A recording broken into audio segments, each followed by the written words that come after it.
2, France Maghreb 2. Bonjour tout le monde, j'espère que vous allez bien, vous êtes en pleine forme, c'est parti pour votre LGF sur France Maghreb 2, l'émission qui vous rassemble et qui vous ressemble avec aujourd'hui pour nous accompagner Monsieur Enver de Santos. Comment va-t-il Monsieur Enver de Santos? Eh bien très très bien mon capitaine Christophe, ça va très très bien, il fait un peu froid mais comme il y a du soleil sur Paris, ça va, on s'en sort. Effectivement. Et alors toi, ça va? Bah oui, ça va, impeccable. Tu seras pas seul, tu seras accompagné normalement de deux charmantes dames. J'aime beaucoup l'idée. Oui, bah, j'avoue aussi. Fatima Wassak qui sera avec nous dans un instant, Oui, et c'est Nadia le premier. Lazouni, absolument, qui vont nous rejoindre au cours de cette émission tout à l'heure avec vous, bien sûr, pour évoquer leur sujet. Alors mon cher Enver, on va parler de quoi avec toi? Eh bien on va parler donc dans mon avis tranchant d'une Tranché. voilà, tranché et tranchant, Voilà. de la mobilisation, Ouais. Mobilisation de qui? Bah je laisse spoiler, je ne vais pas spoiler, je vais laisser ça. Et puis pour mon coup de cœur, eh bien ce sera voilà, toi qui me sais.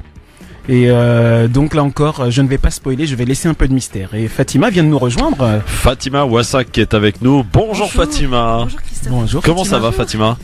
Ça va très bien, je suis un petit peu en retard, je suis désolée. Ouais, c'est pas grave. J'ai couru pourtant. Mais... Ah oui, ça se voit.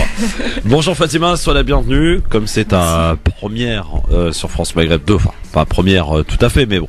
Est-ce que tu peux, comme j'allais dire la tradition, te présenter un petit peu aux auditrices et aux auditeurs? Fatima Wassak, politologue. Voilà, je suis politologue, je suis consultante, je suis conférencière et formatrice. Je ne suis plus seul en tant que consultant. Il se trouve que je coordonne, je coordonne le réseau Classe Jean Race, Ouais. qui est un réseau antiraciste et féministe, un réseau de projets d'acteurs universitaires, militants, associatifs, etc. Et par ailleurs, j'ai cofondé le Front de Mer, qui est un syndicat de parents des quartiers populaires. Et je le précise parce que c'est un petit peu en lien avec mon avis tranché, tranchant. Alors j'avoue que là tu me fais directement un affront parce que tu nous dis il faut arrêter de manger trop de viande.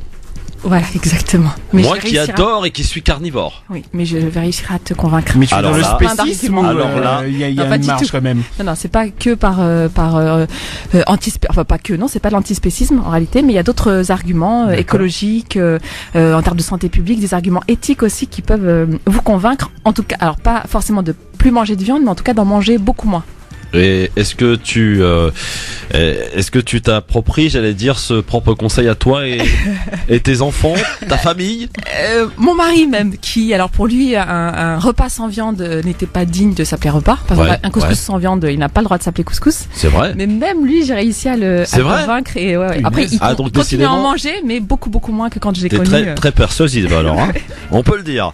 Très bien. Un coup de cœur, c'est j'ai vu, Alors- c'est le sourire de. De Jamila Bouired. Alors je sais pas si vous la connaissez, c'est une grande dame, une grande résistante. Elle fait partie des Moudjahidettes, des femmes qui se sont battues et qui se sont battues pour la libération de l'Algérie, Ouais. qui était membre du FLN.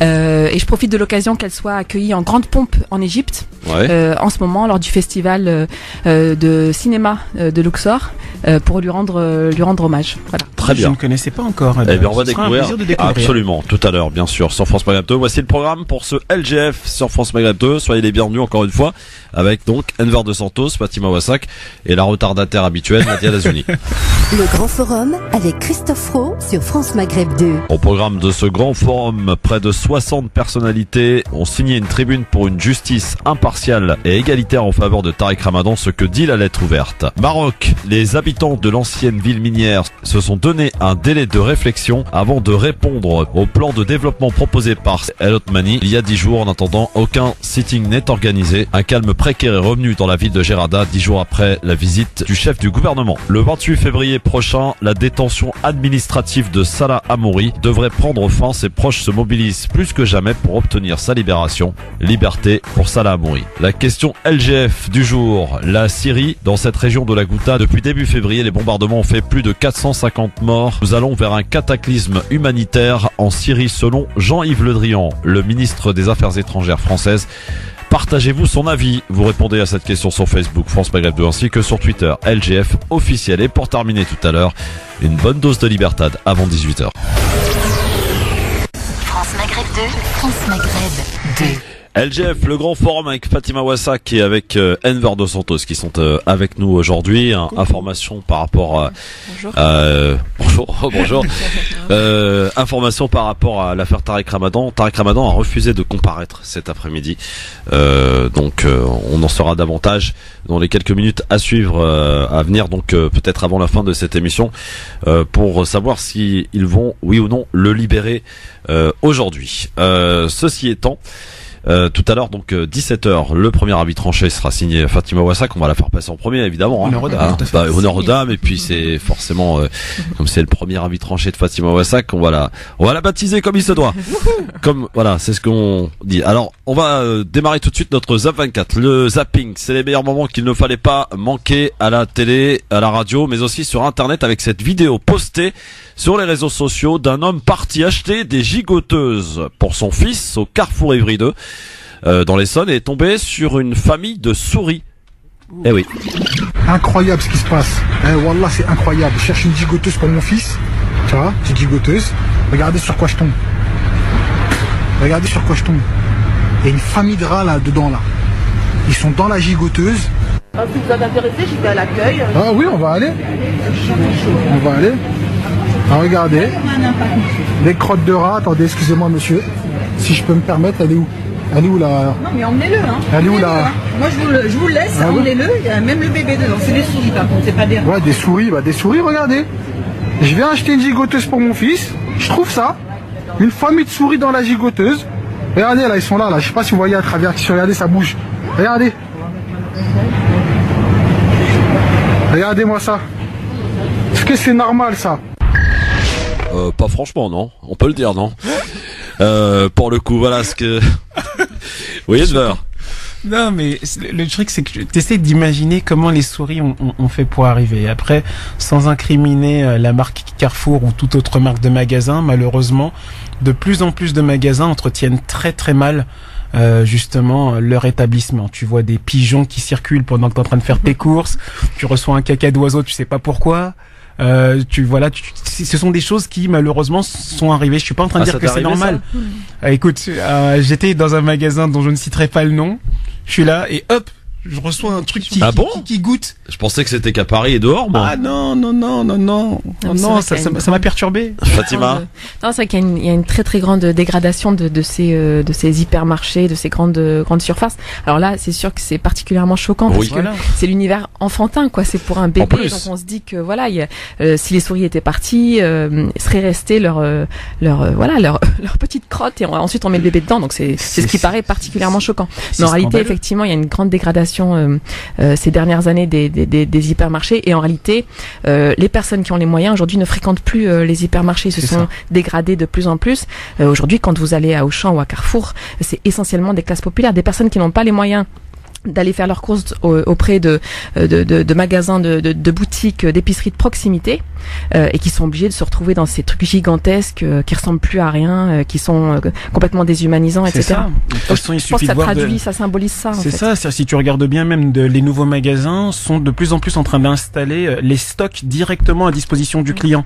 Ouais. Donc, t'installes le stock. Il n'y a pas de désinfection en fait du colis. C'est prenez le colis d'une centaine de paquets de sucre, etc. Vous pouvez l'acheter comme ça parce que ça va vous coûter moins cher. Pas d'organisation dans le magasin ni rien du tout, mais comme le dit Fatima, c'est à destination des quartiers populaires. Donc faut préférer les quartiers, les magasins de proximité, les commerçants de proximité, oui. C'est plus cher, je sais pas. Si tu prends par exemple le cas de la viande, tiens, je constate quand même que la viande elle est de meilleure qualité et parfois moins chère que dans les magasins chez ton boucher par exemple. C'est vrai. Alors, après, ça dépend. C'est si vrai que ça, ouais, de la viande de bonne qualité, quand même, elle est on va prendre l'entrecôte. Est-ce que tu trouves une bonne tranche d'entrecôte au supermarché comme tu peux l'acheter en boucherie? Moi, je pense pas. J'avoue que j'ai pas fait la comparaison pour l'entrecôte, mais par exemple les fruits et légumes, le pain, etc. C'est bon. Je mange pas de viande. Mais c'est vrai qu'il y a des produits de fait quand c'est de proximité, c'est normal. On paye les circuits courts, on paye le fait que justement, comme c'est en plus petite quantité, ça coûte plus cher certainement aux producteurs et aux marchands. Mais c'est vrai qu'il y a une dégradation. Et alors si on ajoute à ça les services Vigipirate, là, les services de sécurité qui sont à l'entrée des magasins, ce qu'on n'a pas dans les petits magasins de proximité. Oui. En plus, bon voilà, ça donne pas du tout envie. Donc je pense que ceux qui continuent à fréquenter ce type de surface, ce sont les personnes qui ont plus le choix, quoi. Non, pas le choix. Bon, après, je me permettrais peut-être de faire l'avocat du diable. Et là, je pose la question. Ça te fera peut-être une question pour la rentrée. À un moment donné, se poser la question justement où de plus en plus de, tout simplement, salariés sont diminués dans justement ces grandes surfaces, au niveau du nettoyage, au niveau des caisses, et on est en train de tout informatiser, tout en automatiser. Ouais. Est-ce que c'est pas l'occasion peut-être de se remettre en question? Peut-être que si on engageait plus de personnel, peut-être que justement il y aurait plus de vérification, plus de nettoyage, etc. Peut-être que si on est trop dans le côté automate, on en oublie que. Après il y a pas mal d'études qui montrent que si on investissait au contraire dans l'économie sociale et solidaire, donc dans les circuits courts, dans tout ce qui est de proximité, etc. En fait on pourrait embaucher les personnes dont tu parles là, plutôt que de les embaucher sur ces grandes surfaces, plutôt sur ces emplois-là, en plus qui seraient de bien meilleure qualité, qui seraient moins déshumanisants, quoi. D'accord. Mais c'est un autre type de développement. On va passer à tout à fait autre chose, parler de ce projet de loi sur l'asile et l'immigration qui était présenté hier matin au Conseil des ministres. Son objectif affiché, en tout cas, c'est le traiter des demandes d'asile plus rapidement afin de mieux accueillir ceux qui ont le droit et d'expulser au plus vite les déboutés. Le texte, toutefois, suscite bien sûr des craintes chez les associations dans le milieu intellectuel et même au sein de la majorité présidentielle. Ces détracteurs y voient une remise en cause du droit d'asile en France, malgré les arguments avancés par Gérard Collomb. Écoutez le ministre de l'Intérieur. C'est une loi qui est équilibrée, qui s'aligne surtout sur le droit européen et est totalement nécessaire qu'entre les pays comme l'Allemagne, comme la France, l'Italie, les Pays-Bas ou bien la Suède, nous ayons le même type de procédure. Parce que autrement, évidemment, on regarde où la procédure est la plus facile pour pouvoir obtenir le droit d'asile. Et donc à ce moment-là, c'est chez vous que tout le monde se dirige. Dans le même temps, vous l'avez vu, toute une série de mesures vise à garantir l'asile et l'effectivité de l'asile à celles et ceux qui y ont droit et à faire en sorte, par le doublement des cours de langue, par l'insertion professionnelle, qu'ils puissent un avenir dans notre société. Il faut accueillir, mais il faut accueillir bien, de manière à ce qu'effectivement le mirage qu'ils peuvent avoir entrevu ne se transforme pas en cauchemar et que pour eux, le rêve français devienne demain une réalité. C'est le but de la loi que nous vous présentons. Est-ce que les arguments du ministre, Fatima, t'ont convaincu ? Absolument pas. C'est d'autant plus que pour moi Gérard Collomb est quelqu'un d'illégitime pour parler de ces questions-là. Enfin, il a des propos abjects. Je ne sais pas si vous vous souvenez, il y a quelques jours, un journaliste lui parle du fait que des enfants dorment dans la rue, des enfants migrants donc dorment dans la rue, il les appelle mineurs, enfin je pense qu'il faut les appeler des enfants, parce qu'ils ont des droits d'enfants, et monsieur Gérard Collomb lui répond finalement, donc d'abord il nie, il dit non mais il n'y a pas d'enfants qui dorment dans la rue, il n'y a pas de mineurs qui dorment dans la rue. Le journaliste insiste, lui dit mais on les a vus nous-mêmes dans les rues de Paris. Ce à quoi Gérard Collomb répond mais écoutez, s'il y a des mineurs migrants qui dorment dans la rue, c'est parce que c'est eux qui souhaitent y dormir. Voilà, par ce froid. Donc renvoyer à la responsabilité de ces enfants le cauchemar dans lequel ils vivent, parce que quand ils parlent de rêve français, c'est absolument horrible ce qui se passe pour notamment pour ces enfants-là à Paris, pas loin d'ici. Il y a un certain nombre d'enfants qui dorment dans la rue, en particulier des enfants qui viennent d'Afrique. Enfin, beaucoup viennent du Maroc. Ils ont parfois 8-9 ans. Enfin, quand on dit les mineurs migrants, on pense à des adolescents, etc. Ils sont de plus en plus jeunes. Il faut voir leurs conditions de vie. Ils subissent des violences policières, mais dès très très tôt le matin, 5-6 heures du matin. Ils sont traités, mais de manière, comme des animaux, quoi. Enfin, je veux dire, c'est un traitement horrible ces derniers mois. En réalité, depuis ce nouveau gouvernement, il y a une manière de traiter les migrants qui est indigne. Enver, je rejoins tout à fait ce que dit Fatima et j'irai encore plus loin.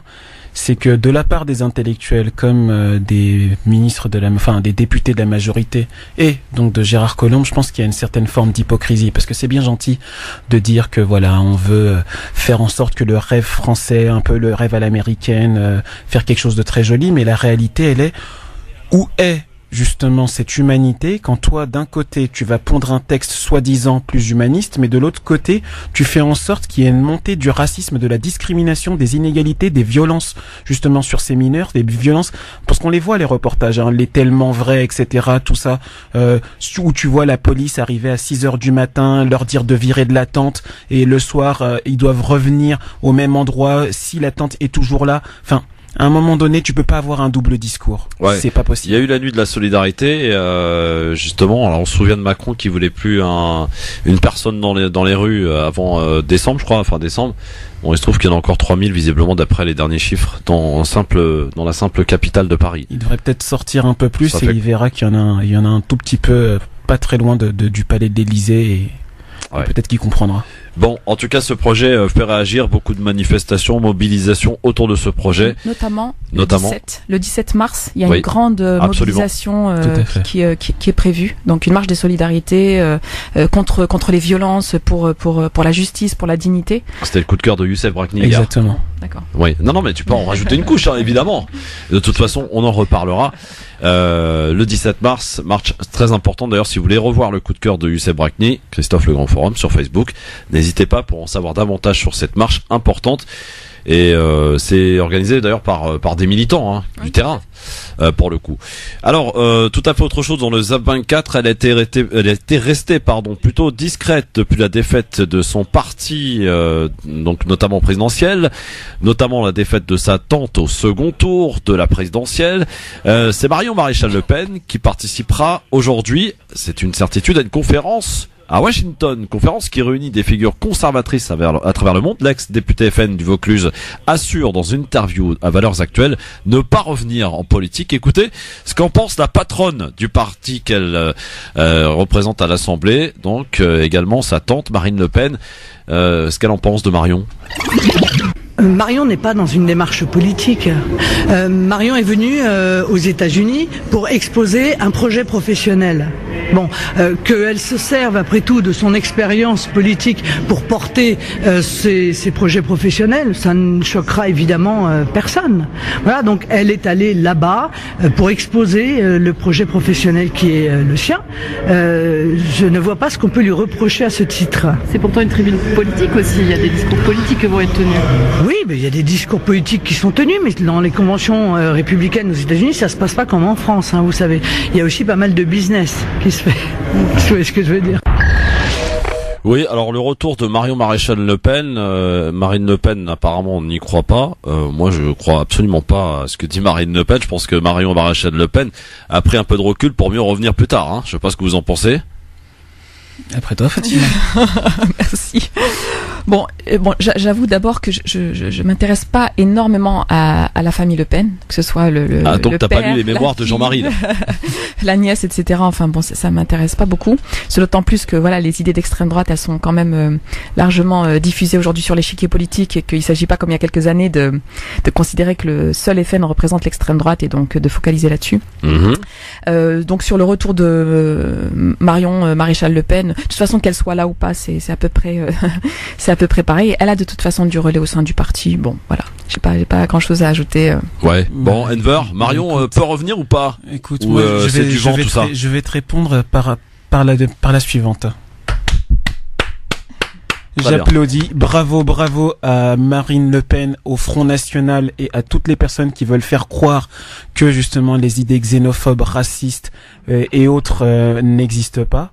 À un moment donné, c'est un peu comme dans les séries des années 80 quand on regardait voilà le nouveau parti nationaliste, etc., avec des idées d'extrême droite, etc., dans les films américains, où pour pouvoir s'insérer dans la société, bah tout simplement ils prenaient des rôles qu'on va dire civils. T'avais le gars, il est docteur, mais à côté c'est quand même le patron de tel parti nazi. Le gars, il est là, et là c'est la même chose. C'est pas qu'elle est sortie de la sphère politique, c'est qu'à un moment donné on a normalisé et banalisé des comportements et des personnes qui dans notre société sont dans la haine de l'autre. Après, C'est comme ça, on verra la suite. Effectivement, comme dit Marine Le Pen, et encore une fois je dis bravo à Marine Le Pen, parce que son parti aujourd'hui est un parti tout à fait respectable, qui justement est un parti pour lequel n'importe qui peut voter, même moi, et à un moment donné elle a réussi à faire... Même toi ? Ah, je te le dis très clairement, même moi je peux voter, je ne dirais pas que je voterai pour ce parti, mais il faut bien comprendre qu'aujourd'hui c'est devenu un parti normal, parce que on a banalisé toutes les haines. On parle pas de racisme, on va dire c'est de l'islamophobie ou de l'antisémitisme, alors qu'au final c'est la même chose. C'est de la haine de l'autre. Voilà. Bon, politique toujours, mais dans un autre registre, avec une autre figure qui dépasse son cadre supposé, Jean-Luc Mélenchon, qui fait l'objet d'un film qui est sorti dans 40 salles de cinéma françaises. Le patron de la France insoumise était déjà connu pour ses meetings holographiques et ses coups d'éclat sur les plateaux de télévision. Il s'invite désormais sur le grand écran dans l'Insoumis, un documentaire signé Gilles Perret qui raconte les coulisses de la campagne présidentielle, de sa campagne présidentielle en l'occurrence. Et écoutez un extrait de ce film. Alors c'est au moment où il demande à ses fidèles ce qu'il faut, quelle attitude adopter pour le fameux débat. Écoutez. Le débat demain soir, c'est quoi vos conseils?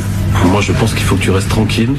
Moi la consigne que je donne à tous, maintenant qu'on fait tous des médias, c'est on est serein, on se fight pas.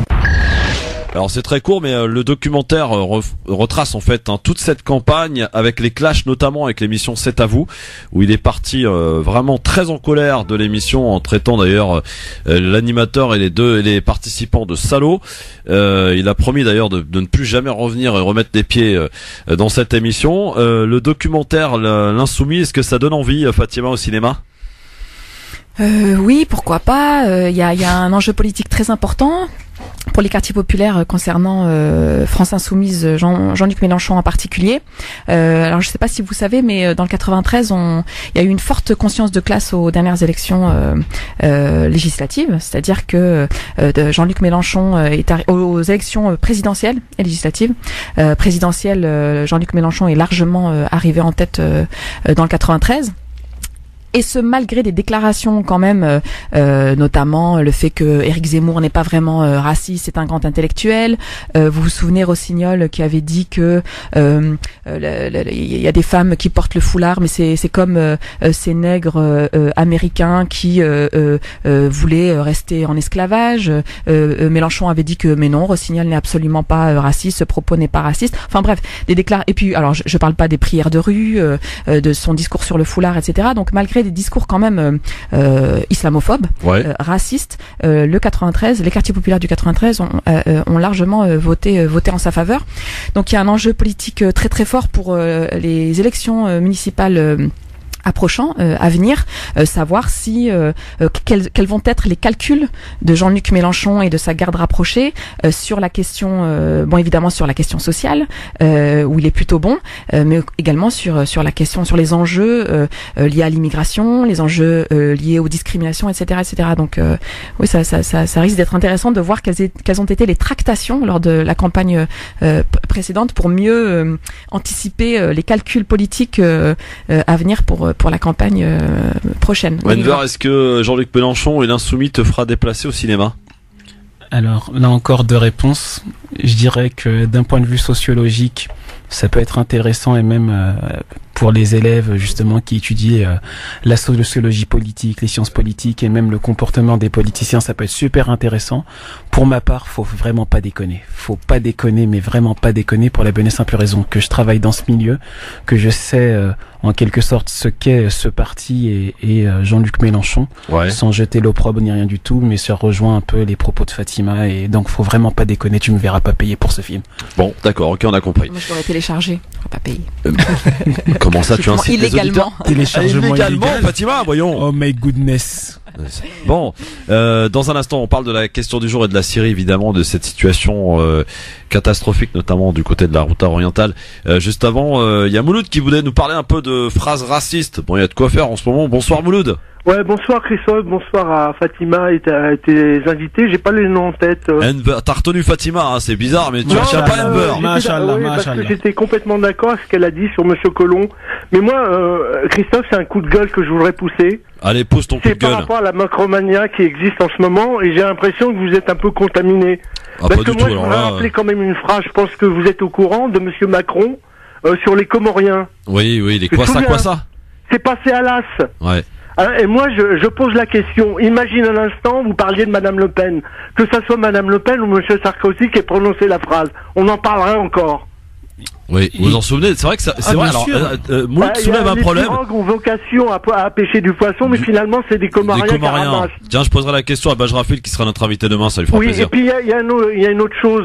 Vous vous souvenez de la jeune Marocaine qui a interpellé Monsieur Macron, le président, à l'époque, quand tu lui as dit à un moment, vous n'avez pas vocation à rester en France. Oui. Imagine, tu remplaces Macron, tu mets Sarkozy à la place ou Madame Le Pen. Et voilà les réactions. Moi, j'en ai un peu marre du deux poids deux mesures, même par rapport à ça. Fatima parlait de la contamination des idées. Maintenant, c'est un peu partout, au PS, à droite et tout ça. Oui, ça s'est banalisé, quoi. Après tout, Wauquiez, il n'est pas au pouvoir. C'est Macron qui est au pouvoir.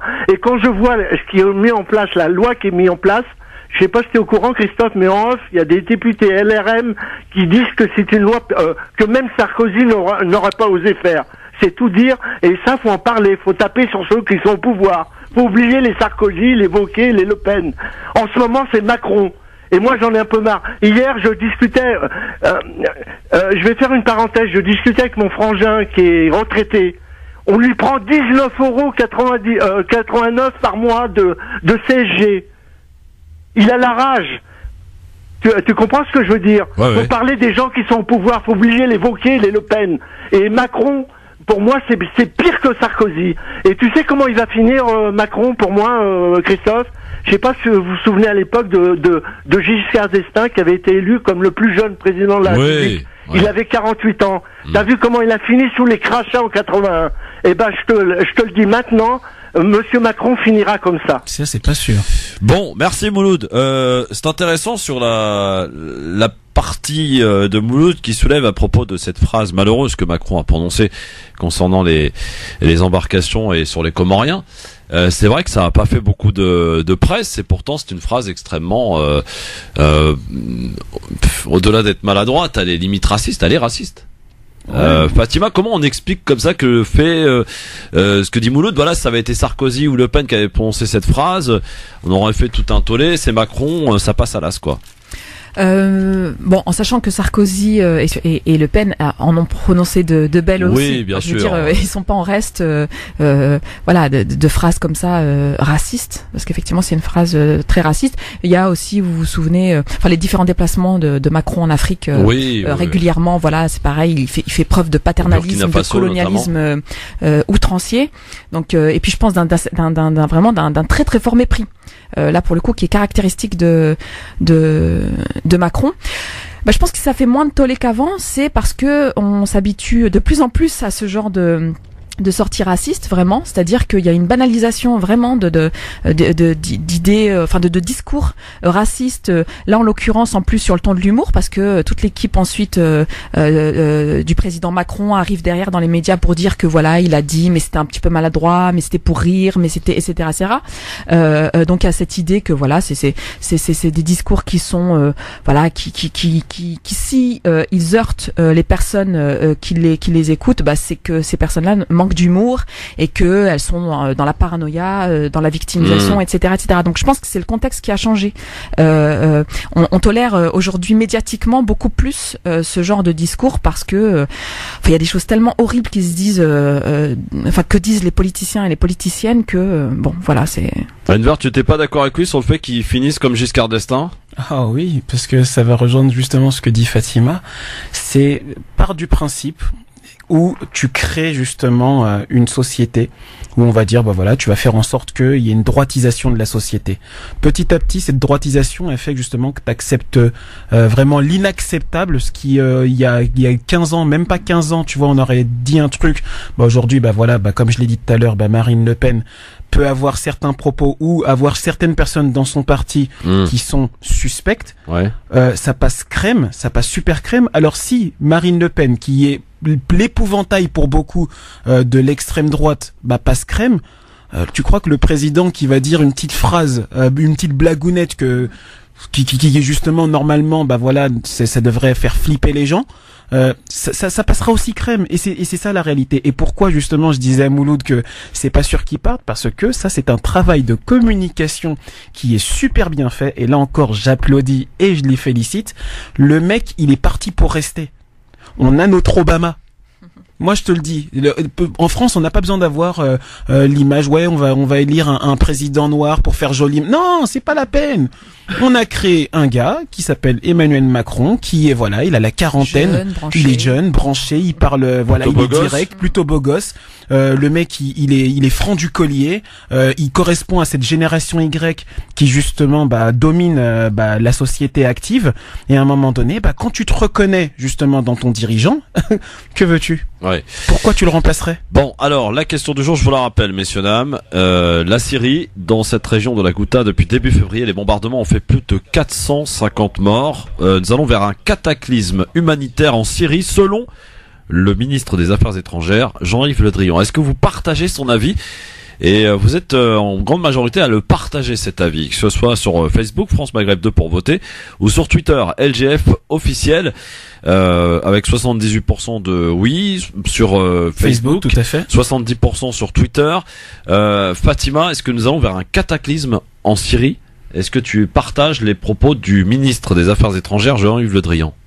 Non, je partage pas les propos du ministre, parce que c'est le ministre et que la France n'a pas rien à voir avec ce qui se passe aujourd'hui en Syrie. La France, ça continue à être un pays, on le rappelait tout à l'heure par rapport aux propos de Macron en Afrique, ça continue à être un pays qui mène une politique impérialiste, coloniale, capitaliste. La France est l'un des rares pays aujourd'hui dans le monde, je crois même que c'est le seul à vendre des armes à l'Arabie Saoudite pour massacrer les Yéménites. Ouais.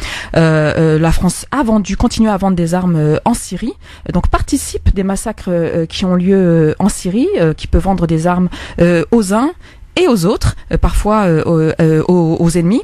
Donc la France n'a pas de leçon vraiment humanitaire à donner, puisque la France est une marchande d'armes. Maintenant, alors pour ce qui est de la Syrie, je disais tout à l'heure, très rapidement, je suis vraiment très émue quand j'en parle, parce que j'y suis allée moi juste avant les débuts de la guerre. Je crois que la dernière fois que j'y suis allée, c'était en 2011. C'est un pays que je connaissais bien. Je suis vraiment chaque fois. Fatima, pardon de te couper. Tu vas nous en reparler dans un instant, juste après la pub. On s'en débarrasse comme ça, on est tranquille, et tu vas nous parler. Alors, ça sera après ton avis tranché, parce que il faut qu'il arrive cet avis tranché. Je sais qu'il est attendu. On va parler de la viande. Vous êtes amateur de viande comme moi, par exemple, comme Enver. Eh bien, Fatima va essayer de nous convaincre d'essayer d'en manger moins. Pas d'en manger plus du tout, mais d'en manger moins en tout cas. Il y a du boulot, hein, les gars. Attention, dans un instant, son avis tranché, puis on reparlera évidemment de la Syrie et de ce voyage que tu as pu faire dans ce beau pays qui malheureusement est aujourd'hui en proie à la guerre et à la violence perpétuelle. Merci d'être avec nous en direct sur votre radio France Maghreb 2 dans le LGF, le grand forum, avec Fatima Ouassak et avec Enver Dos Santos. J'avoue que je suis impatient de découvrir ce premier avis tranché que va nous livrer Fatima Ouassak sur vous qui consommez de la viande. Eh oui, des gens comme moi par exemple, j'assume. Elle va essayer de convaincre d'en manger moins dans son avis tranché. C'est parti, jingle.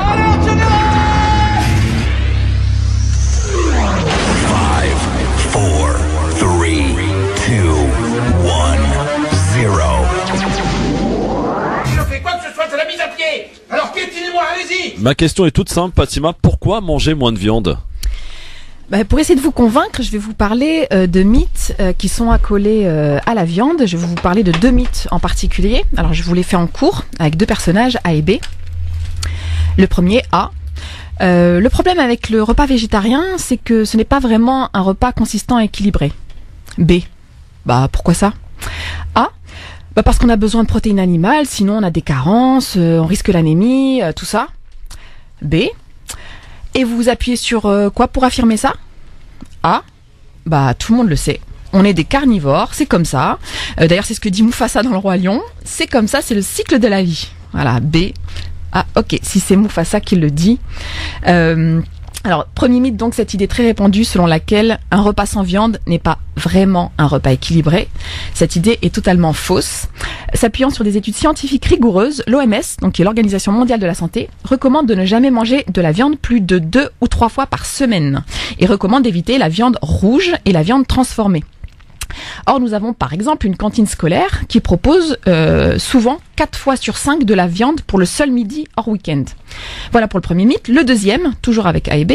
A. À la cantine de l'école, servir de la viande à nos enfants 4 fois sur 5, c'est beaucoup trop. B. Oui, mais il faut penser aux enfants des classes défavorisées, les pauvres qui ne mangent pas assez de viande à la maison. A. Et vous vous appuyez sur quoi pour affirmer ça? B. Tout le monde le sait, la viande ça coûte cher madame, donc c'est par souci de justice sociale qu'on sert autant de viande à la cantine. Enfin, cette affirmation aussi, qu'on entend souvent, selon laquelle il faut servir beaucoup de viande à la cantine parce que les enfants des classes populaires n'en mangent pas assez à la maison, est totalement fausse. Selon le Centre d'études et de prospective rattaché au ministère de l'Agriculture et de l'Agroalimentaire, c'est même l'inverse. Alors, je vous lis un petit extrait de l'étude des différences sociales en matière d'alimentation qui date de 2013. Donc, je vous lis un tout petit extrait. Pour la consommation de viande, après avoir longtemps été l'apanage des groupes aisés, la tendance semble s'être inversée. La consommation moyenne de viande des cadres et des professions libérales était de 112 grammes par jour en 2007, tandis que celle des ouvriers s'élevait à 137 grammes par jour, soit 25 grammes par jour de différence. Donc, vous l'avez compris, les ouvriers mangent beaucoup plus de viande que les cadres. En réalité, les enfants des classes populaires mangent trop de viande, quasi exclusivement de la viande industrielle et de mauvaise qualité, qui est nocive pour leur santé. Le mythe de la viande sous-consommée dans les classes populaires permet de prolonger en réalité l'emprise de l'industrie agroalimentaire sur notre alimentation et sur celle de nos enfants. Alors, au-delà de ces deux mythes que je viens de déconstruire très rapidement, que nous disent les experts en la matière, parce qu'on a beaucoup avancé aujourd'hui sur ces questions-là, et que nous disent-ils de manière objective? Alors, plusieurs points. Les animaux dont est extraite la viande servie à la cantine ont quasiment tous subi de la maltraitance et ont été abattus dans d'horribles souffrances qu'il est indigne d'infliger à des animaux. On en parlait à l'instant, l'association L214 diffuse régulièrement des vidéos horribles où on voit des animaux être traités de manière abjecte. Deuxième point, la viande servie à la cantine est très majoritairement donc d'origine industrielle à plus de 80%. Elle est souvent de très mauvaise qualité. De nombreuses études scientifiques sérieuses ont montré que la viande rouge est cancérigène, ça c'est important.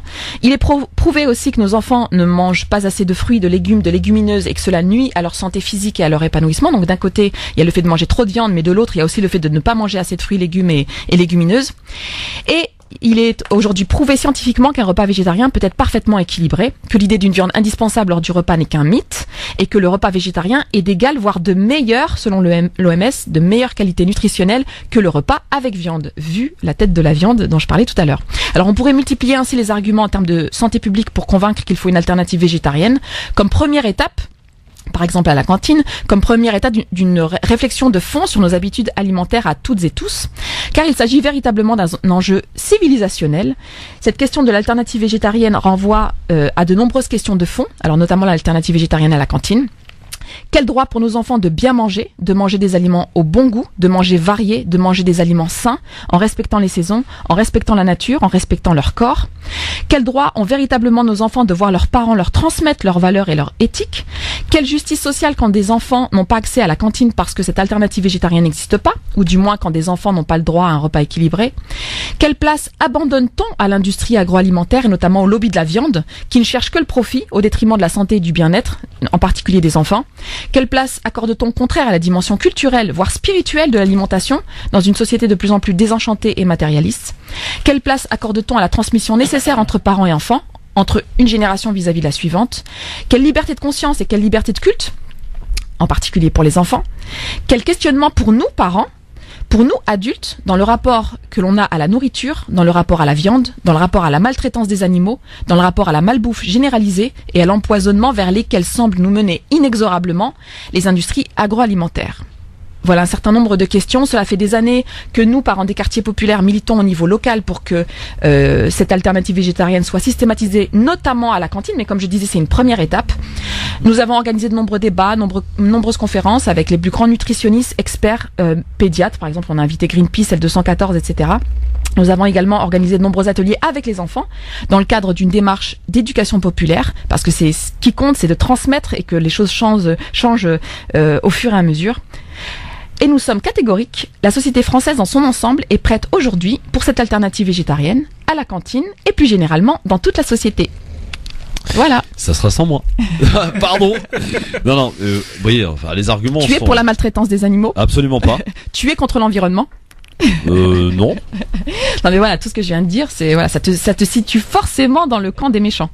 Oui, mais bon, excuse-moi, mais le camp des méchants, je l'oublie quand j'ai une bonne entrecôte dans mon assiette. Non, après, il s'agit pas de pas manger d'entrecôte, il s'agit juste de pas en manger forcément tous les jours, et surtout de s'interroger sur la provenance de la viande, c'est-à-dire dans quelles conditions ont été élevés les animaux, et dans quelles conditions ils ont été tués aussi. Enfin, voilà, il y a des choses peut-être à faire d'un point de vue éthique à ce niveau-là. Alors, je sais pas si Enver a été convaincu par tes arguments. Bah écoute, j'avais pas réellement. Fais pas le faux cul, s'il te plaît. Ah non, même pas, t'inquiète, j'avais pas besoin d'être réellement convaincu. Il y a une femme formidable qui m'a fait découvrir il y a 2 ans un super programme qui justement m'a fait découvrir la nourriture autrement et la nécessité de manger de la viande, mais pas forcément comme ça en surconsommation. Avant de rencontrer cette femme, bah déjà j'étais dans un questionnement.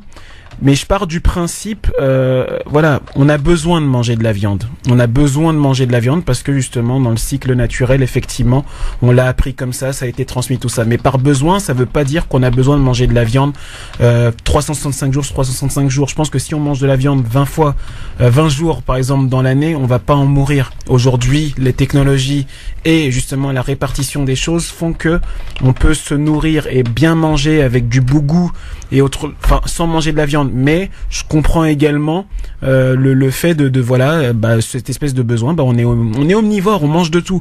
C'est comme ça, on mange de tout. L'être humain, il va manger des plantes, il va manger etc. Donc voilà, moi je vais pas être en mode machin. Par contre, je suis effectivement contre la maltraitance des animaux parce que voilà, dans ma foi et dans ma religion à moi, voilà, l'animal, en quelque sorte, il se sacrifie pour moi. Donc, alors on va voir si Fatima a réussi à convaincre nos auditeurs. Tiens, par exemple Karim qui certainement est comme moi, aime beaucoup la viande. Karim, est-ce que Fatima t'a convaincu?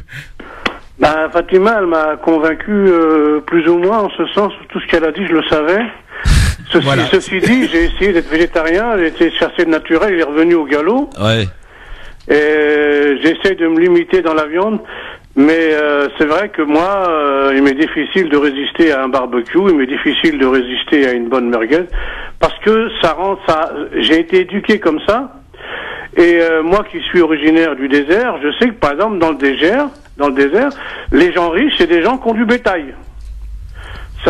Plus t'as de bétail, et plus tu fais partie de la noblesse, par exemple. Parce que c'est comme ça que ça marche. C'est pas, je veux dire, le nombre. Tu peux avoir, par exemple, 50 000 hectares de carottes, tu seras beaucoup moins riche qu'un mec qui a 40 vaches. Et tu seras moins considéré. Parce que la viande, ça a toujours été source, si tu veux, de fortune. D'ailleurs, c'est dans le monde paysan, parce qu'avant que l'humanité soit collée à la bourse, avant, la richesse, c'était quoi? On était riche parce qu'on avait quoi? Parce qu'on avait de la terre. On avait de la terre et du bétail. Et donc on faisait partie de l'aristocratie, voire de la noblesse. Bon, maintenant le bétail, ça ne compte plus, donc voilà quoi. Mais bon, moi j'essaye. Elle a raison, hein. Moi je sais que j'avais des difficultés de transit depuis que je mange un peu plus de légumes, un peu plus de fruits, et que j'essaie de manger de la viande uniquement le dimanche. Ça va beaucoup mieux. Ah, c'est le cadeau, donc c'est le dimanche.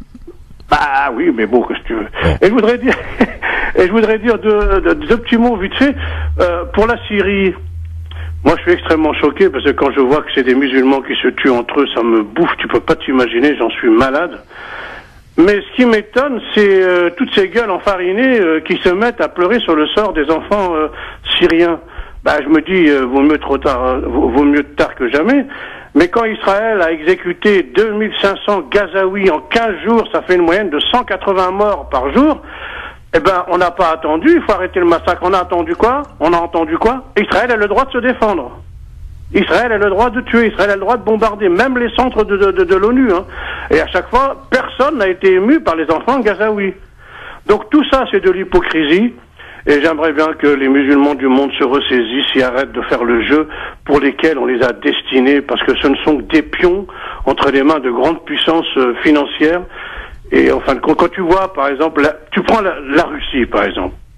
Alors c'est drôle, la Russie, elle est rentrée en Syrie.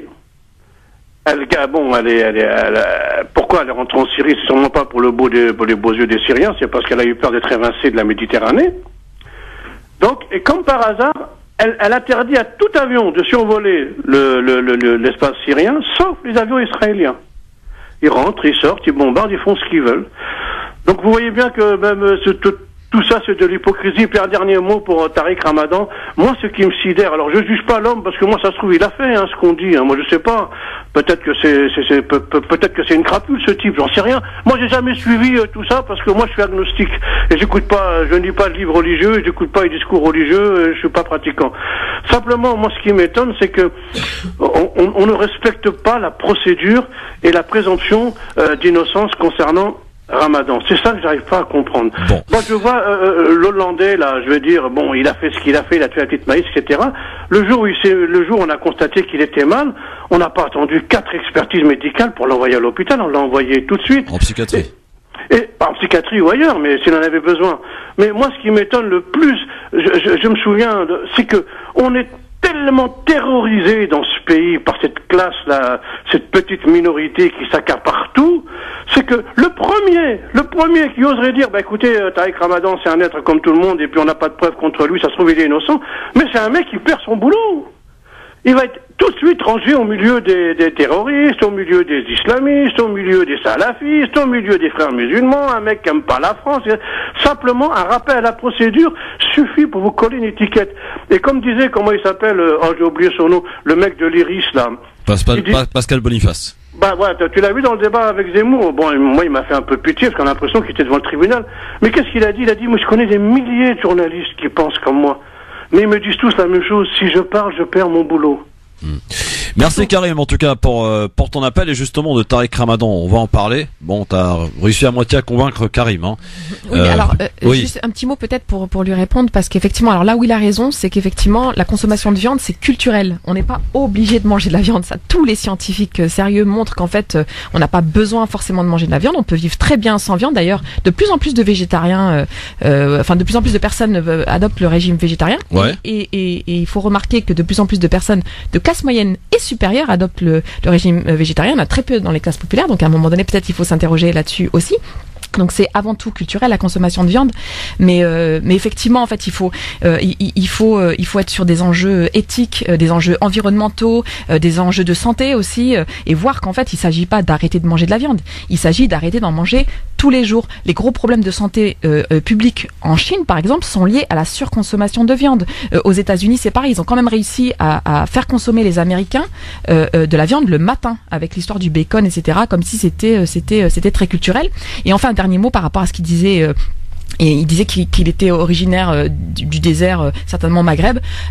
Au Maghreb, par exemple, pendant longtemps, pendant des décennies, on mangeait très peu de viande, et au contraire, on était privilégié les légumineuses, par exemple. Aujourd'hui, il y a pratiquement plus de légumineuses, les lentilles, les haricots blancs, etc., qui sont, on le sait, très bons pour la santé, qui regorgent de protéines, etc. Donc, je pense qu'il faut aussi redécouvrir les savoirs populaires, nos savoirs populaires, et puis les transmettre à nos enfants, et pas se contenter du grec, du McDo, voilà. Donc c'est-à-dire pain. Voilà, tu pars à l'extrême là quand même. Non, mais je vous assure qu'il y a beaucoup d'adolescents aujourd'hui qui mangent du pain, de la viande, des pommes de terre et du fromage. C'est ça la base du grec ou du McDo, et qui sont habitués à ça, et qui ils arrivent quand même. Moi, je connais des adolescents qui ne croisent pas un légume ou un fruit sur leur chemin tout au long de leur adolescence. Après, c'est culturel. Après, quand je dis obligé de manger de la viande, voilà, c'est un raccourci que j'ai pris. Mais la réalité de l'être humain, c'est qu'il est omnivore. Et à un moment donné, selon les régions, l'être humain va pas forcément manger la viande dans l'aspect vache. Il va manger peut-être des insectes parce que c'est là où il trouve les protéines. Il a besoin d'énergie pour survivre. L'être humain, comme n'importe quel être vivant, il a besoin les plantes ont besoin d'énergie. Les êtres, les animaux ont besoin d'énergie. Et l'être humain, à un moment donné, quand l'énergie, il l'a trouvé dans la viande, il allait tuer un bœuf sauf que effectivement, les cycles, les années, etc., ont fait que il y a eu une espèce d'habitude qui est rentrée. L'habitus est devenu peut-être une constante commerciale, même carrément une constante commerciale. C'est une réalité, il faut pas le nier. Et au 21e siècle, aujourd'hui, on peut se passer de beaucoup de choses et retrouver autrement. Mais c'est également une réalité qui est que c'est une réalité des peuples occidentaux, parce que à un moment donné, les protéines, il y a des endroits où, voilà, si on peut leur apporter les protéines sous forme de viande, on va leur apporter. Sauf qu'ils ne l'ont pas ni sous forme d'insectes, ni sous forme de machin, parce que justement, il y a, voilà, la famine qu'il y a eu en Corée du Nord il y a plusieurs années. Moi, je voyais dans certains documentaires, etc. C'était à l'époque où je faisais justement mon commencement dans le journalisme. Très simplement, des gamins qui allaient manger leurs propres excréments pour pouvoir retrouver de la nourriture dans leurs excréments. Il y avait donc du riz, du maïs, et c'était ça la réalité. Donc, bon appétit, bien sûr. Voilà, c'est ça. Bon, alors, avant de parler du Maroc et de cette contestation qui a quelque peu faibli après la visite du chef du gouvernement, notamment du côté de Djerada, un petit tour du côté de la tribune publiée dans Mediapart à l'appel d'une 60aine de personnalités, dont François Burga, Marwan Mohamed, il y a également Ouria Boutelja qui dénonce, enfin qui demande justement l'équité de la justice pour le cas Tariq Ramadan, qui, je rappelle, nouvelle audience prévue cet après-midi à 14h à huis clos, sauf que Tariq Ramadan a refusé de comparaître. Est-ce que elle est la bienvenue, cette tribune publiée dans Mediapart? Est-ce que ces personnalités qui décident à parler aujourd'hui, on le voit d'ailleurs de plus en plus se prononcer sur l'affaire Tariq Ramadan, l'ont peut-être fait un petit peu tardivement? Est-ce qu'ils le font par opportunisme? C'est les questions qu'on se pose. D'après vous, Fatima? Alors, concernant l'affaire Tariq Ramadan, comme on dit, alors moi je considère que ne pas se prononcer publiquement, notamment sur les réseaux sociaux, de manière ouverte, est un positionnement politique, et pour moi c'est le positionnement politique le plus sain. Voilà, j'ai énormément de choses à dire sur l'affaire Tariq Ramadan, mais je ne trouve pas opportun, pour ce qui me concerne, d'aller me précipiter sur la parole, même s'il se trouve que j'en parle beaucoup, mais dans d'autres espaces, mais en tout cas l'espace ouvert que sont les réseaux sociaux, je pense que politiquement faut pas y aller, parce que la question est très très très complexe. Alors évidemment jamais je ne donnerai de grain à moudre à des médias qui sont les médias mainstream, qui sont racistes et qui utilisent n'importe quelle affaire en lien avec les droits des femmes pour justement pour stigmatiser encore davantage les hommes arabes, noirs, musulmans. Donc je ne donne pas de grain à moudre. D'un autre côté, j'ai des choses à dire aussi, j'aurais des choses à dire aussi sur l'affaire d'un autre point de vue, du coup que je me garde d'aller mettre comme ça sur la place publique. Mais c'est politique, c'est pas parce que je veux faire la normande. Je pense que vraiment on ferait bien les uns et les autres aussi de pas se précipiter, que ce soit pour ou que ce soit contre, de réfléchir. Il se trouve que par exemple j'organise le 10 mars une journée qui s'intitule Féminisme au singulier. Et il y a un temps qui sera dédié à la question de la prise en charge des viols et des violences intrafamiliales dans le système français. Voilà, c'est-à-dire quels sont les dispositifs. Une personne qui est victime de viol, une femme, un enfant, quand ils sont victimes de viol, voilà, qu'est-ce qui se passe en fait? Où est-ce qu'ils peuvent se plaindre? Qui peut les prendre en charge? Quels avocats, etc. Ça, je pense que c'est bien aussi d'être sur quelque chose de structurel. Il y a du travail à faire là-dessus, hein. Oui, de manière structurelle, sans stigmatiser comme ça, parce qu'il y a une vraie culture du viol en réalité en France, qui est produite par le système français. Voilà, il se trouve qu'il y a plus de 100 000 femmes qui subissent des agressions sexuelles et des viols chaque année en France. Voilà, c'est pas Tariq Ramadan qui les a toutes violées. Et j'ai l'impression que de focaliser comme ça sur cet individu met complètement en silence la réalité de cette question qui est très très grave. D'un autre côté, il y a aussi la question de la justice coloniale, justice raciste.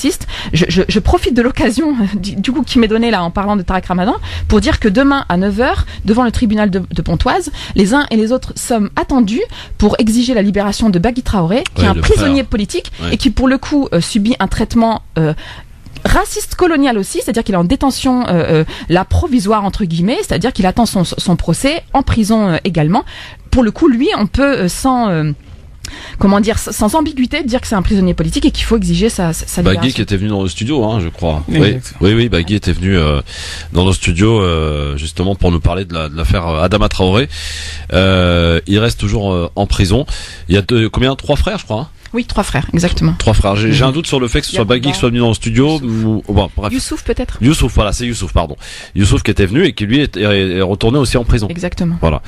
Enver sur l'affaire Tariq Ramadan et sur ces personnalités qui s'expriment, qui demandent à ce que finalement la présomption d'innocence soit respectée pour Tariq Ramadan. Ne se prononce pas du tout sur le fait de l'affaire, mais sur le traitement de cette affaire. C'est là où à un moment donné on vit dans une société qui excusez-moi du terme, part totalement en vrille, parce que justement ces personnes malheureusement malheureusement ne devraient pas être juste 60.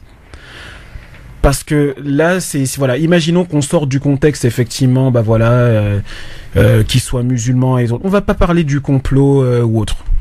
Voilà, comme beaucoup de prisonniers aujourd'hui, ces droits sont bafoués. C'est aussi simple que ça. Ces droits sont bafoués, et le truc c'est que tous les défenseurs qui arrêtent pas de parler chaque jour, j'appelle les Badinter et autres, etc., tout ça, qui ont des combats très très nobles, on ne les entend pas, justement, sur les droits bafoués.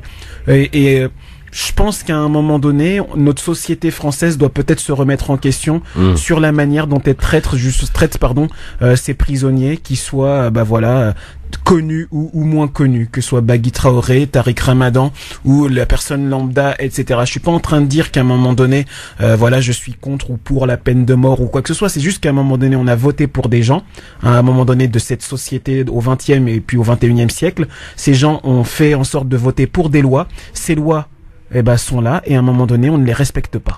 Dans un instant, Enver, on va découvrir ton avis tranché, puis après nous prendrons la direction du Maroc, et plus précisément de Gerada, dans un instant sur France Maghreb 2, et on parlera aussi un peu de Salah Hamouri, parce que la date donc de sa libération espérée, le 28 février, est-ce qu'Israël peut ou va continuer de continuer à le laisser en prison sans aucune justification? Il y a de grandes chances, si effectivement la mobilisation ne s'amplifie pas. Il y avait une soirée d'organisée la semaine dernière. 3 politiques sont venus, je vous en citais 2, Clémentine Autain, Benoît Hamon. À tout de suite sur France Maghreb 2. Merci d'être avec nous et un bon début de soirée. Bon retour à la maison dans les embouteillages. Oui. LGF, le grand forum, votre émission sur France Maghreb 2, avec cette question: est-ce que vous partagez l'avis du ministre Jean-Yves Le Drian sur le cataclysme humanitaire en Syrie à venir selon lui? Eh bien, vous répondez oui ou non sur Facebook France Maghreb 2, ainsi que sur Twitter LGF officiel. Et pour l'heure, vous êtes en grande majorité, on le disait tout à l'heure, à partager l'avis du ministre des Affaires étrangères Jean-Yves Le Drian. Pour l'heure, c'est le deuxième avis tranché de notre ami Enver de Santos. Jingle. 5, 4,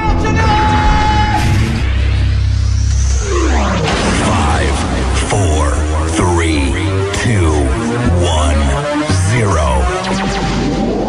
Si je fais quoi que ce soit, c'est la mise à pied. Alors piétinez-moi, allez-y. Et preuve que, au travers des avis tranchés, il y a beaucoup de sujets, des sujets aussi différents. Ainsi, nous avons parlé de la viande tout à l'heure, et avec Enver, on va parler de tout à fait autre chose, n'est-ce pas, mon ami Enver? Exactement. On va parler tout simplement de l'engagement.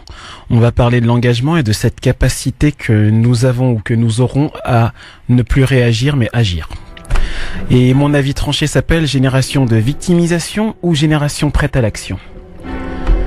Jusqu'ici tout va bien, jusqu'ici tout va bien, jusqu'ici tout va bien. C'est ce qu'on ne cesse de se répéter en se persuadant que c'est vrai, que ceux qui nous dirigent se le disent. C'est une chose que nous ne pensions et vivions comme si de rien n'était. Voilà, ça m'indigne. Le paradoxe est que nous sommes heureusement voilà.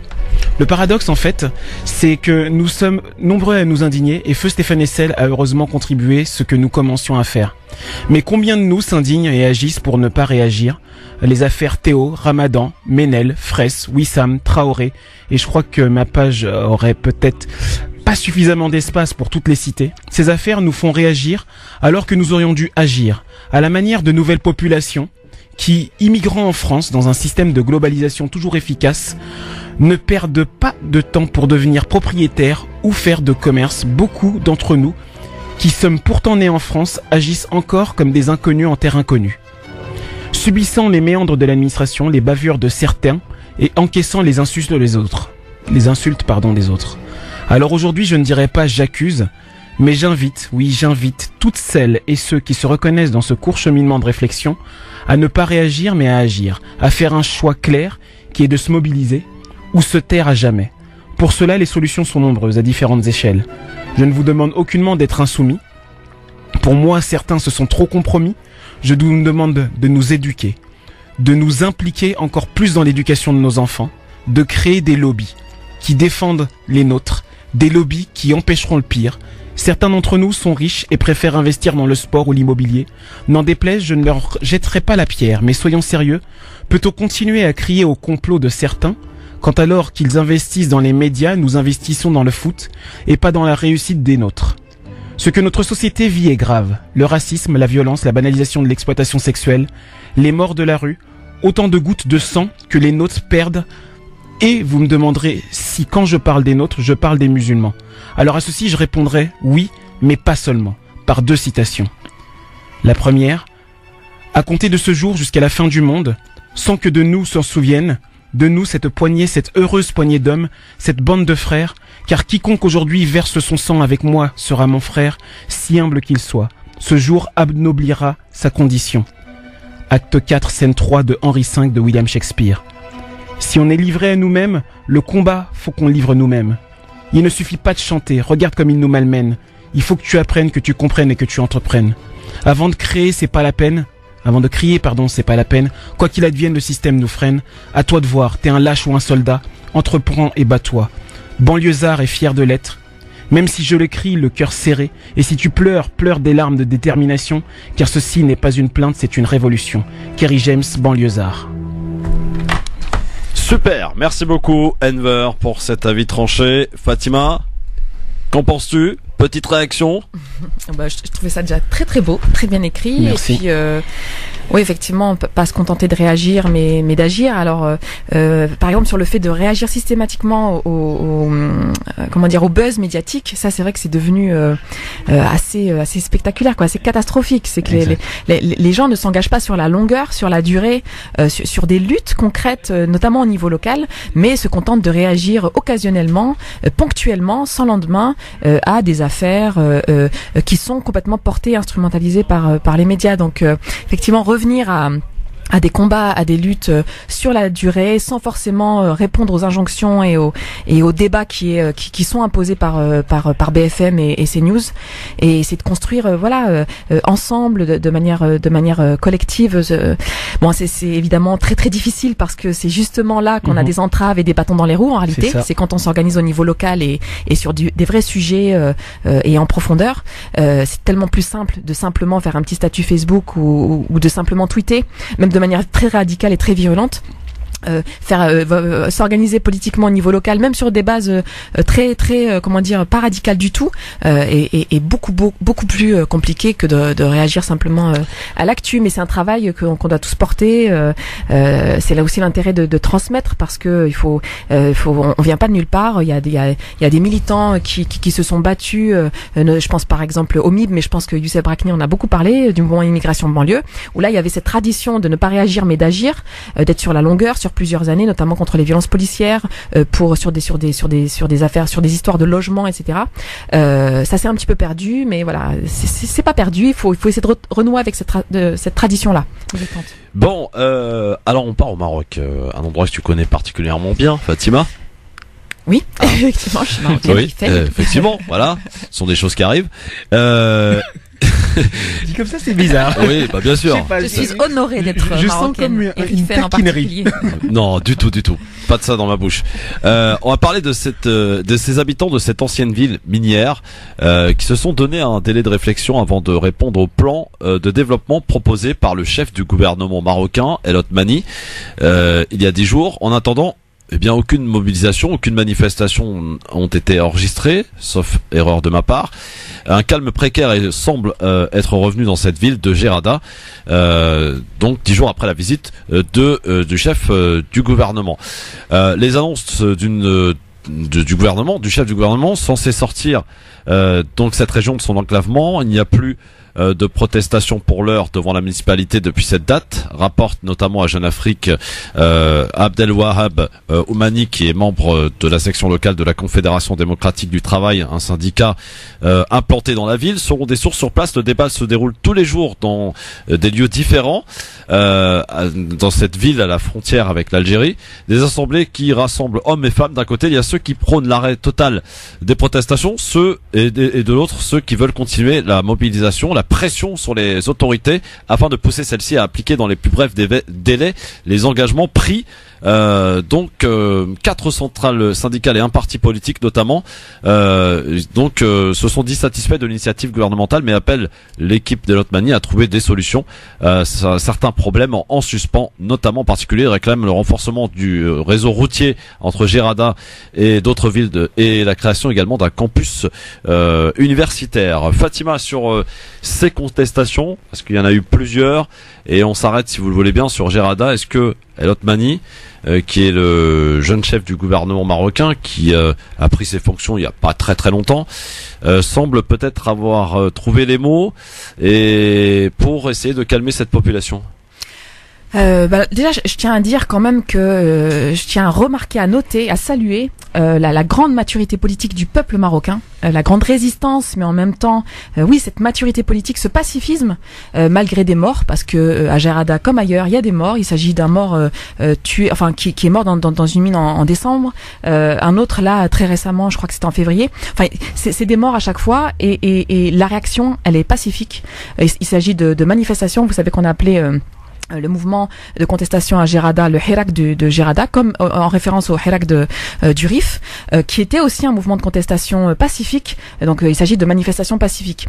Là encore, une grande maturité politique, puisque le chef du gouvernement arrive, fait un certain nombre de propositions, et on ne réagit pas tout de suite. D'abord, on organise une concertation auprès des hommes et des femmes pour demander l'avis, pour déjà faire un travail d'information. C'est-à-dire que tout le monde n'a pas le même accès à l'information, tout le monde ne comprend pas de la même manière l'information, donc il y a déjà ce travail d'information, de diffusion de l'information qui est fait, et donc ça prend du temps pour réfléchir, etc. À ce qui a été proposé. Alors il me semble que l'une des revendications, c'est de pouvoir bénéficier d'électricité, oui, il me semble que c'est l'électricité, l'eau gratuite pendant un temps donné. Il me semble que ça a été totalement refusé. Donc effectivement, il y a la proposition du campus universitaire, le réseau routier, etc. Bon, je sais pas dans quelle mesure ça satisfait complètement les revendications de départ. Il me semble qu'il y avait aussi une volonté d'anticorruption, c'est-à-dire de pénaliser, justement, de sanctionner les barons du charbon, comme on les appelle là-bas. Il y a eu des sanctions de prise déjà, parce qu'on y apprend que selon un communiqué de la préfecture de Gerada, suite aux contestations, les autorités marocaines ont procédé à 5 retraits de permis pour non-respect des cahiers des charges. En tout cas, El Othmani avait dit: j'irai jusqu'au bout en ce qui concerne donc éviter à ceux qui se font de l'argent sur le dos des pauvres, en fait. Voilà, et je pense que là, la question, c'est de savoir si la population croit en ces annonces. Alors je dis pas que ce sont de fausses annonces, mais qu'en tout cas, voilà, je pense que la question, c'est est-ce qu'on croit à ces annonces qui ont été faites, parce que la corruption quand même au Maroc, mais comme ailleurs, hein, je dis pas qu'il y a plus de corruption au Maroc qu'ailleurs, mais c'est quand même un très très grave problème. La preuve, c'est que ça tue des gens, et donc voilà, je pense que c'est ça qui se joue en ce moment. C'est est-ce qu'on peut croire aux annonces qui ont été faites par le gouvernement, et notamment pour ce qui concerne ces gens qui font des profits sur la vie des populations marocaines. Plus généralement au Maroc, il y a en ce moment quelque chose qui se joue en termes de contestation sociale d'un côté et de refus des injustices, et puis de l'autre un État qui doit gérer cette contestation, et qui essaie de doser, qui essaie de faire en sorte que ça ne bascule pas vers quelque chose de plus violent, parce qu'aujourd'hui, encore une fois, grâce à la maturité politique du peuple marocain, tout se fait de manière pacifique. Et je pense qu'il y a ce dosage-là qui est en train de se chercher en ce moment dans la stratégie de l'État marocain. Enver, un petit mot là-dessus? Je sais pas si tu suis ça de près, ce qui se passe, cette contestation. Et spécifiquement, depuis qu'il y avait eu... Et ce qu'on fait en Fatima, le dernièrement en date, c'est le 1er février, à Gerada. Bah moi j'ai commencé à suivre depuis que des amis au Maroc m'en avaient parlé, mais également depuis qu'il y avait eu ce mort donc broyé dans la benne. Mohsin Feki. Exactement, Mohsin Feki, paix à son âme. Et l'idée c'est un peu ce que disait Hanan dans son avis tranché la fois dernière, indirectement. Et c'est là où je comprends pas justement, et pas simplement au Maroc, mais voilà, le peuple se soulève, mais il y a encore des gens qui, malgré l'évidence qui est qu'il faut réagir, restent comme ça en admiration devant des gens qui malheureusement les exploitent et leur prennent tout. Tu veux réveiller le nationalisme là? Bah après c'est pour ça que je dis que c'est pas simplement propre au Maroc, c'est également en France, on le voit aux États-Unis, on le voit dans la plupart des pays aujourd'hui. C'est que l'histoire du 1%, c'est pas juste la France, c'est pas juste le Maroc. Il y a 1% de personnes sur cette planète qui possèdent toutes les richesses et qui nous la font à l'envers. Et le truc, c'est qu'on est là, nationalisme, à défendre des drapeaux, des pays, des territoires qui seront encore là quand on sera mort. Mais tu parles d'ici ou de là-bas? Tu parles de la population qui reste sans réagir ici ou là-bas? Un peu partout. Il y a une partie de la population qui réagit, bien évidemment, et ça se voit. Et franchement, je leur souhaite, vraiment, je leur tire mon chapeau parce que je sais que c'est difficile, parce et qu'il y a des conséquences. Voilà. Ils manifestent, ils se bougent au péril de leur vie. Ils se bougent au péril de leur vie. Il y a plusieurs centaines de prisonniers politiques quand même au Maroc. Exactement. Dans le Rif, il y a plusieurs centaines de prisonniers politiques, et s'ils ont été emprisonnés, c'est parce qu'ils ont manifesté. Voilà. Ça va être dénoncé d'ailleurs par des ONG. Hein. Alors oui, plus ou moins, mais il n'y a pas eu la levée de bouclier qu'il peut y avoir sur d'autres soulèvements dans le monde. Voilà, le Rif, ça a plutôt été tué par la presse internationale. Mais ce que je veux dire, c'est que les Marocains se soulèvent. Voilà, ils se soulèvent plutôt massivement. Après, c'est difficile. Par exemple, à un moment donné, à Al-Hoceima dans le Rif, il y avait 25 000 policiers, soldats, etc. En tout cas, force de l'ordre, entre guillemets, force de l'ordre, pour 50 000 habitants. 25 000 pour 50 000. Je veux dire, un pour deux. Donc, c'est des conditions de manifestation très, très, très difficiles. Et pourtant, ils sont là. Ils se soulèvent, etc. Et je trouve que, moi, en ce moment, que le peuple marocain a des leçons de dignité, de courage à donner, tout en restant dans quelque chose de pacifique. Voilà, c'est-à-dire que moi, ceux que j'attaque, c'est vraiment ceux qui, justement, disent qu'ils n'ont pas raison de se soulever. Ici, voilà. Et ici en France, c'est de la folie. Si j'ai bien compris, si j'ai bien compris ton propos, Enver, tu te soulèves contre ceux qui dénoncent, j'allais dire de loin, ceux qui se bougent pour manifester au péril de leur vie. Voilà, en défendant ici assis confortablement sur leur canapé devant Beansport. Exactement. En train de critiquer ceux qui agissent et essaient de se faire respecter et qui risquent leur vie. Parce qu'ici, tu fais une manifestation, tu vas avoir un flashball. Après, effectivement, malheureusement, il y a eu un mort en la personne de Rémi Fraisse, et il y en a eu d'autres malheureusement qui ont beaucoup plus souffert. Mais ici en France, quand tu vas manifester, tu vas pas vivre ce que tu vas dans des pays comme au Maroc, quoi. Et le Maroc, c'est pas un pays barbare, c'est une civilisation. Voilà, c'est un royaume. Il y a des lois, il y a des choses, mais le traitement est différent.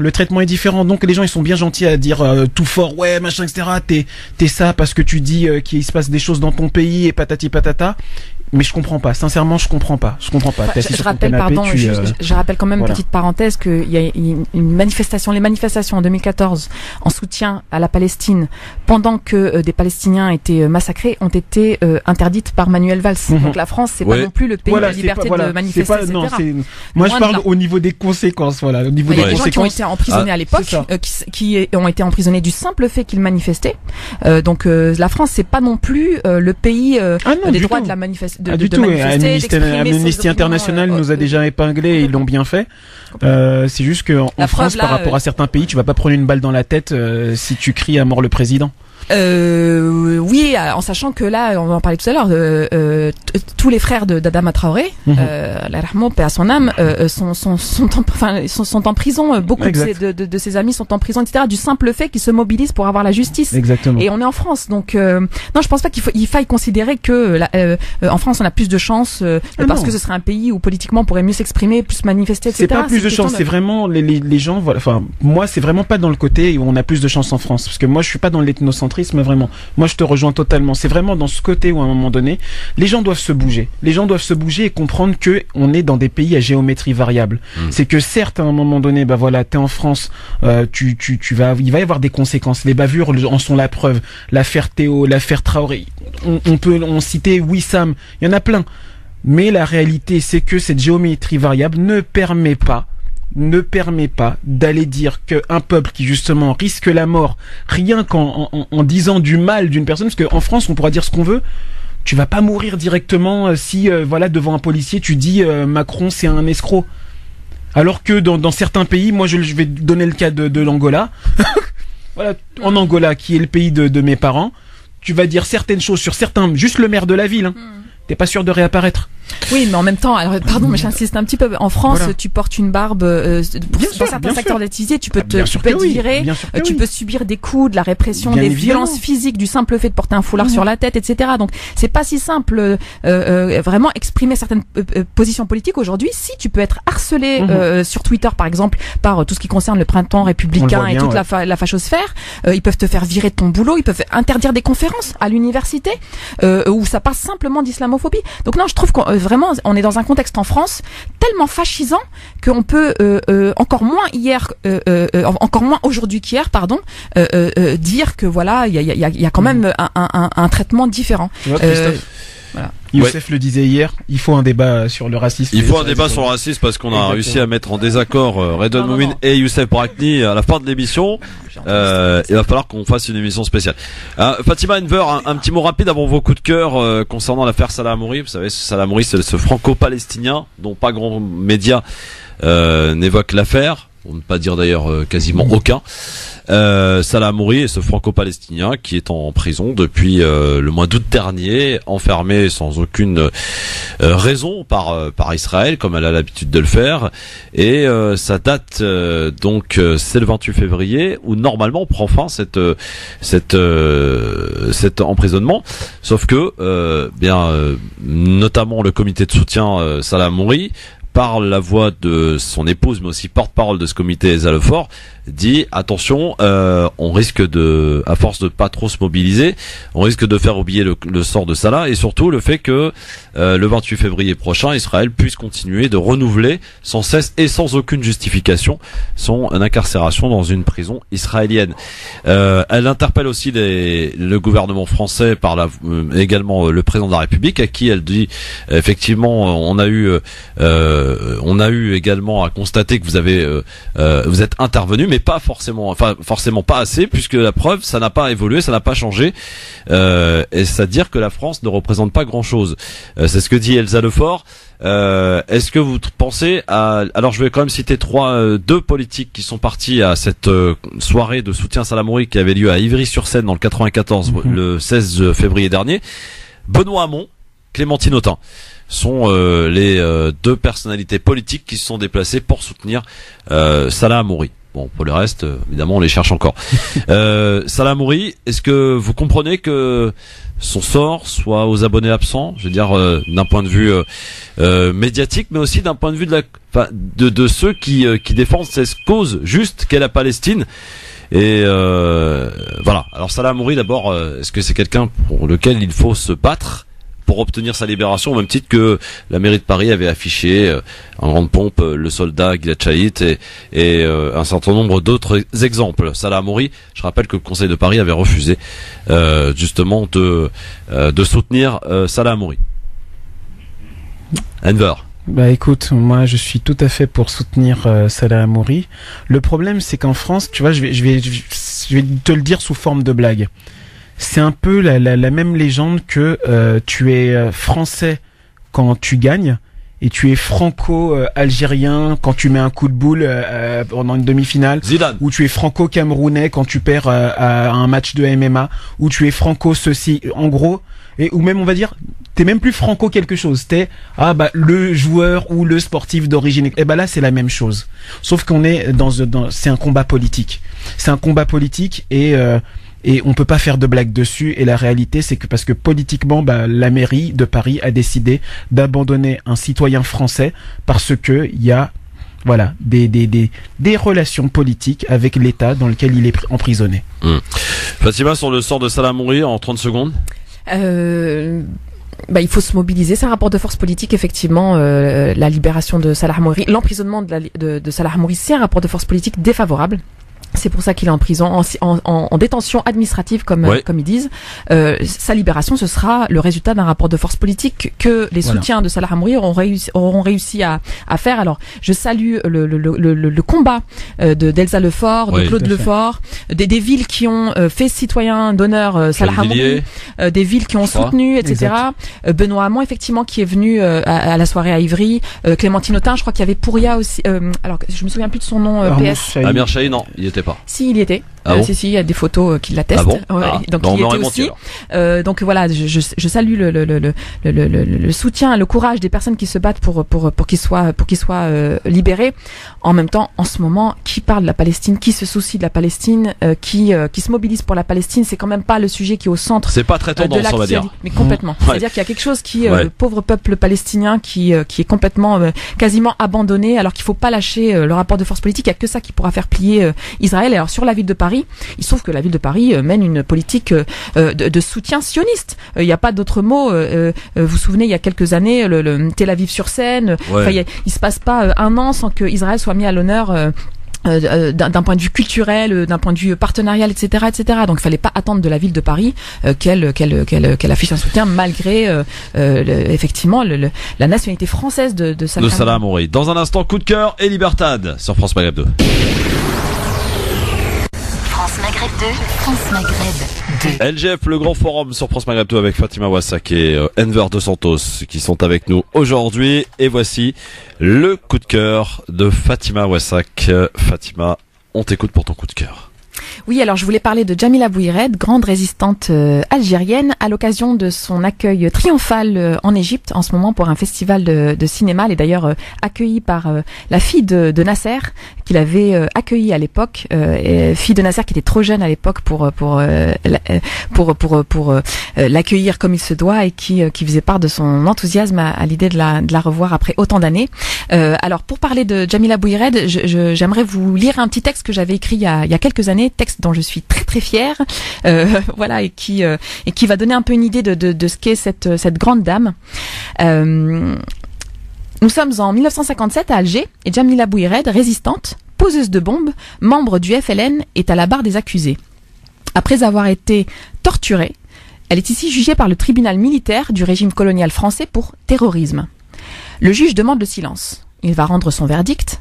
La sentence tombe. Jamila Bouhired est condamnée à mort. Contre toute attente, Jamila Bouhired éclate de rire. Et ce n'est pas un petit rire nerveux et gêné. Son rire explose littéralement dans la face des magistrats effarés. Alors que l'Empire français, vêtu de sa robe noire la plus solennelle et la plus intimidante, vient de la condamner à mort, cette sale petite indigène ose se fendre la poire. « Mais l'heure est grave, mademoiselle !» s'égosille le juge, dont la voix est couverte par le rire frondeur. « Non, l'heure n'est pas grave, semble-t-elle lui rire. Tu ne juges rien du tout, petit Français. Tu ne condamnes rien du tout. Tu peux me tuer si ça te chante. Tu ne tueras pas la résistance du peuple algérien, ni celle de tous les peuples que tu opprimes.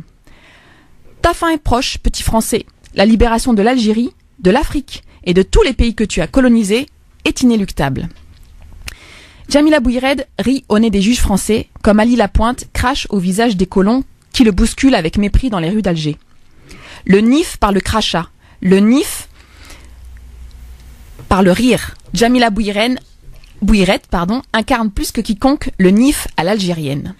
Elle rit malgré la peur, malgré la terreur qui s'empare d'elle à l'idée que demain, après-demain peut-être, on va lui trancher la tête. Elle rit aux éclats. À l'heure où militer se résume à être en sueur parce qu'on met une photo d'Angela Davis ou une citation de Sayad en statut Facebook, la militance de Jamila Bouhired, ça calme l'orgueil. Fatima, la fille du prophète Mohammed, salam salam, commence par pleurer quand son père, affaibli par la maladie, lui annonce sa mort très prochaine. Mais lorsqu'il ajoute qu'elle le rejoindra bientôt et qu'elle sera la première à le faire, elle se met à rire. Comme Fatima, Jamila Bouhired a la foi. Elle croit en la justice, en la nécessité de lutter pour se libérer de l'oppression. C'est parce qu'elle a la foi qu'elle rit. Qu'elle reste debout, malgré les coups, pour la faire plier. Après que la sentence du tribunal ait été prononcée, de retour en cellule, elle s'active à rédiger la déclaration qu'elle projette de lire devant la guillotine, juste avant qu'on ne la décapite. Servir la cause et se battre jusqu'au bout. Que l'Algérie vive libre, Inch'Allah, prévoit-elle de conclure.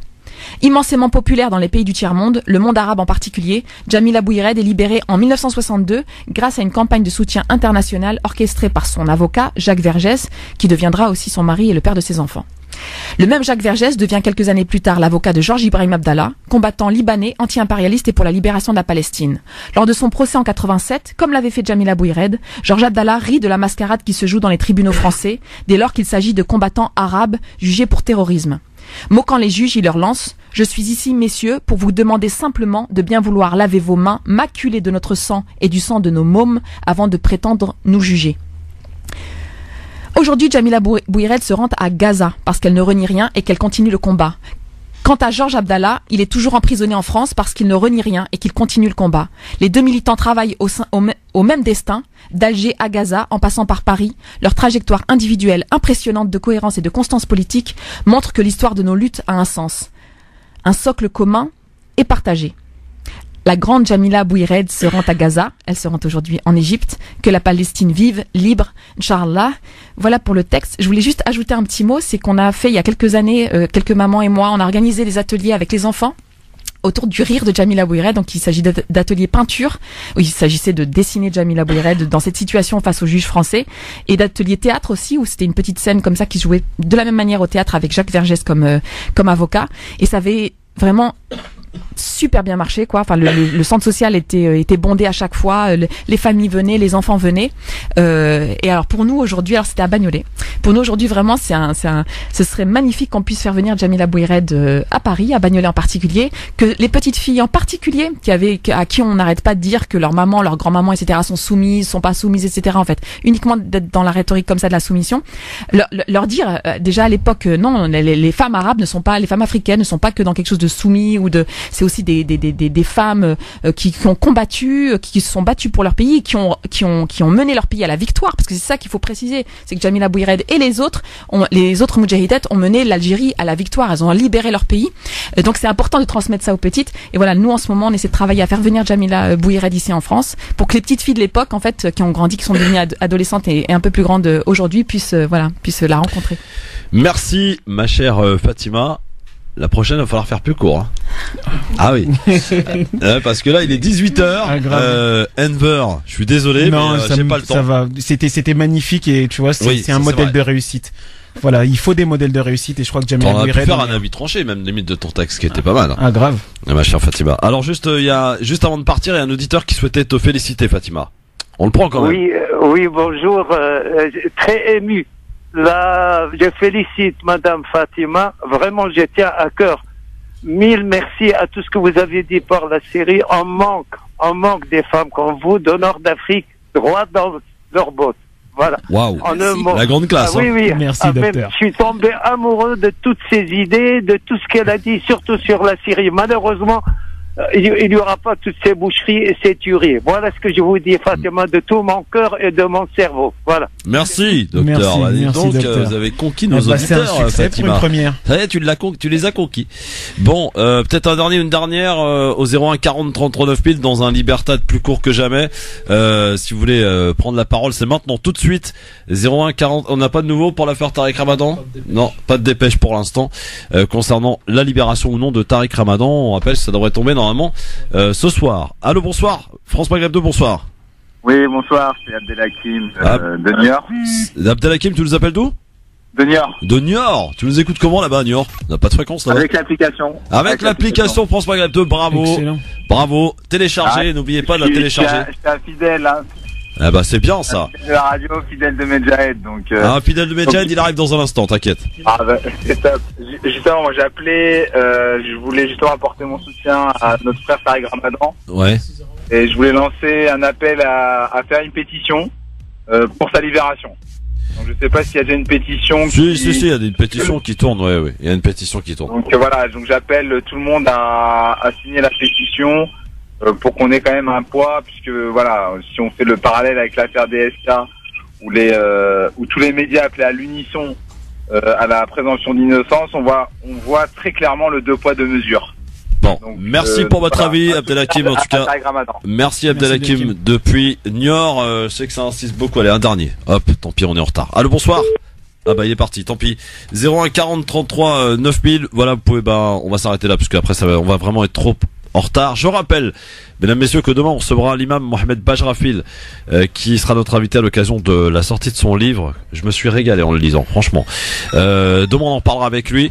Si vous avez d'ailleurs des questions à lui poser, n'hésitez pas à nous les adresser par le biais du mobile répondeur. Je vous donne le numéro de téléphone 06 18 21 56 41 si vous voulez poser une question et interpeller directement l'imam Mohamed Bajrafil qui sera notre invité demain entre 16h et 18h dans une émission spéciale où vous pourrez aussi avoir la parole et l'interpeller directement dans une partie interactive demain dans cette émission. Fatima, comment s'est passée cette proms? C'était super. Ça va? Au fur et à mesure, je me suis un petit peu détendue. Ah ouais, ça s'est senti, tu sais. Alors, du coup, on l'a senti. J'ai pu lâcher la parole. Bon, c'est prometteur. Bon, du coup, mon cher Enver, ton coup de cœur, tu le mets au chaud, hein? Avec plaisir. C'est franchement d'écouter. Comme je t'ai dit, c'était magnifique et j'ai découvert une grande femme. Et voilà, il nous faut des modèles de réussite et je pense que Fatima Bouired en est un. Enfin, la puce s'appelle Jamila. Jamila, pardon. Deux grandes femmes. Bah, tu vois, c'est deux grandes femmes. Et Fatima Wassak et Jamila Bouired, tu vois.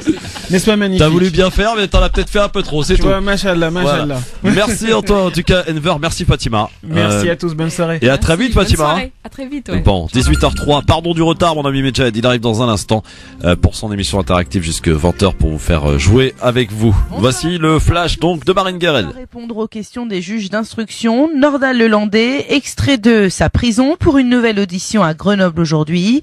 L'ancien militaire qui a avoué la semaine dernière le meurtre de Maëlys ne s'est toujours pas expliqué sur les circonstances précises de la mort de l'enfant.